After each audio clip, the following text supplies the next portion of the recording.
12 in the morning, pop shells for a living and berry gon' smell blood trail every minute road wave and you niggas no fair when I hit 'em every time I see it big I don't hesitate to kill 'em ain't nobody give a fuck about a rule either. Sebelumnya, Assalamualaikum warahmatullahi ta'ala wabarakatuh. Perkenalkan, nama saya Nurjana Sahrudin, biasa dipanggil Yana. Saya jurusan Manajemen Keuangan Syariah, Fakultas Ekonomi dan Bisnis Islam.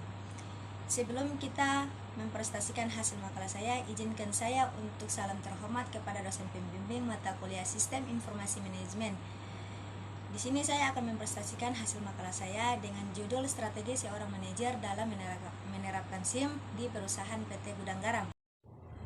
Oke, baik, di sini kita masuk pendahuluan. Sebelum kita masuk bagaimana penerapan SIM dalam suatu perusahaan, khususnya perusahaan gudang garam, agak lebih baiknya kita kenali dulu apa itu manajer. Di sini saya menemukan salah satu tokoh yang bernama James Anifostoner. Dia mendefinisikan atau menjelaskan bahwa manajer adalah seorang yang melakukan segala perencanaan serta pengawasan usaha dari para anggota organisasi untuk mencapai tujuan organisasi yang telah ditetapkan.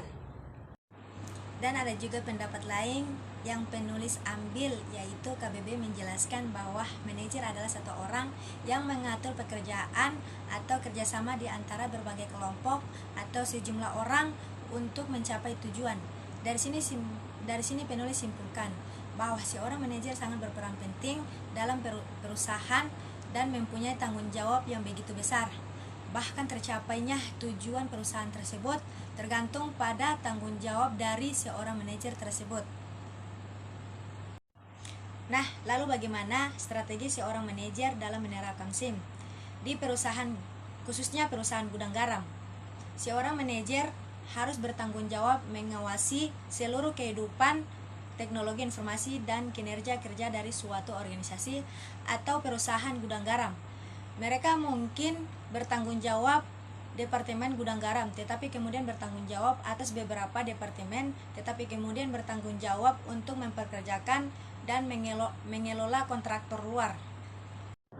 Jadi mungkin dia harus terus-menerus berhubungan dengan seluruh organisasi karena mereka perlu memastikan bahwa sumber daya tim yang mereka awasi dapat memenuhi tujuan perusahaan gudang garam lainnya. Setiap hari manajer SIM menangani masalah kecil seperti chance sistem komputer atau seorang kehilangan kata sandi mereka. Itu juga perlu mengawasi stabilitas jaringan organisasi dan memproyeksikan bagaimana menerapkan akan menangani pertumbuhan atau perubahan mendadak seperti kerja yang tiba-tiba bekerja seperti rumah seperti pada COVID. Oke, langsung saja kita masuk di tinjauan pustaka. Sistem informasi membuat berbagai informasi penting mengenai orang, tempat, dan segala sesuatu yang ada di dalam atau di lingkungan sekitar organisasi. Informasi sendiri mengandung suatu arti, yaitu data yang telah dikelola ke dalam suatu yang lebih memiliki arti dan dapat menggunakan untuk mengambil keputusan.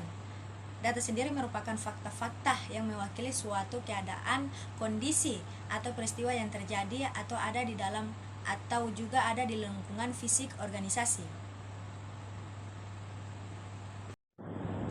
Jadi mungkin data tidak dapat berlangsung digunakan untuk mengambil keputusan, melainkan harus diolah terlebih dahulu agar dapat dipahami dan dimanfaatkan dalam pengambilan keputusan. Sistem informasi menyajikan 3 pokok utama. Yang pertama, pengumpulan dan pemasukan data, dan yang kedua, penyimpanan dan pengambilan kembali data, dan yang terakhir, penerapan dalam hasil sistem informasi terkomputer termasuk penayangan.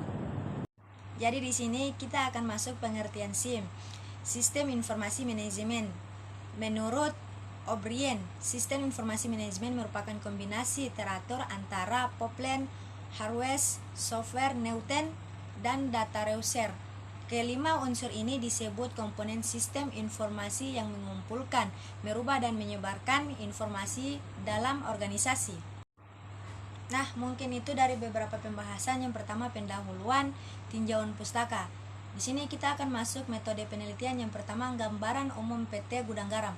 Saya jelaskan sedikit tentang Gudang Garam, di mana Gudang Garam merupakan salah satu perusahaan rokok terbesar di Indonesia.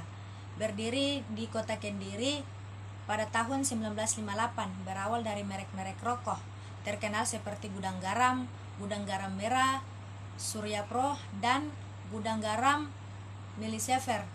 Di tahun 2016, Gudang Garam membuat sebuah konten untuk masyarakat mengenai feeling death metal dalam bentuk acara festival yang mendatangkan diterjemah dunia. Jadi musik festival di tahun 2016 menjadi acara yang diminati masyarakat sekaligus anak muda dengan mengusung konsep humility choice yang menawarkan musik EDM dengan snow experiences bersuhu 5 derajat. Yang kedua, jenis penelitian. Jenis penelitian ini yang digunakan untuk menunjukkan adanya hubungan antara manajer perusahaan. Pendekatan yang digunakan dalam penelitian ini adalah pendekatan kualitatif, sedangkan metode yang digunakan adalah metode deskriptif. Ketiga, jenis data. Berdasarkan sumbernya, data dibedakan menjadi dua, yaitu data primer, data sekunder. Tetapi yang meneliti hanya menggunakan data sekunder.